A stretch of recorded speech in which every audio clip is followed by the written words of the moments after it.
చంటి అయితే అమ్మాయి గారు గాజు చూసి బాధపడుతూ ఉంటాడు. ఏంటి చంటి ఏమైంది? ఎందుకు బాధపడుతున్నావు? అనేది అంటూ ఉంటాడు. ఆ మాటలకి తన అమ్మాయి గారు గాజు చూసి బాధపడుతూ ఉంటానని చూపిస్తూ ఉంటాడు. ఇక చంటితో అయితే సింధూర ఏంటి చంటి నువ్వు ఇంకా గుర్తుపెట్టుకుంటున్నావా? అనేది అంటూ ఉంటాడు. అదంతా కౌశల్ అయితే దూరం నుంచి అయితే చూస్తూ ఉంటాడు.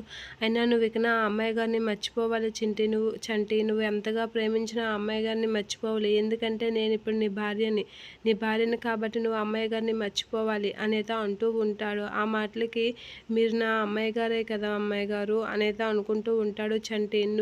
మీరు నా భార్య అయినా మీరే నా అమ్మాయి గారు, నాకు ఆ విషయం తెలుసు అనైతే మనసులో అనుకుంటూ ఉంటాడు. అదంతా చూసిన కౌశల్ అయితే షాక్ అయ్యి వీళ్ళిద్దరిని ఎలాగైనా విడగొట్టాలి అనైతే ప్లాన్ చేస్తూ ఉంటాడు. ఇక చంటి సింధూర కసి చూసి అలా బాధపడుతూ ఉంటాడు. సింధూర కూడా చంటి కసి చూసి బాధపడుతూ ఉంటుంది. ఇక కౌశల్ అయితే చంచలమ్మ వాళ్ళ దగ్గరికి వెళ్ళి సారీ ఆంటీ మిమ్మల్ని డిస్టర్బెన్స్ చేశాను కానీ తప్పలేదు అనైతే అంటూ ఉంటాడు. ఏమైంది బాబు చెప్పు అనైతే చంచలమ్మ అంటూ ఉంటుంది. ఇంట్లో నుంచి చంటినైతే పంపించేయాలి ఆంటీ అనైతే అంటూ ఉంటాడు. ఆ మాటలకి చంచలమ్మ అయితే షాక్ అయ్యి అలా చూస్తూ ఉంటుంది. ఏంటి చంటితో నీకేంటి ప్రాబ్లం? చంటి ఇంట్లో ఉంటే ఏమి అనైతే అంటూ ఉంటుంది చంచలమ్మ.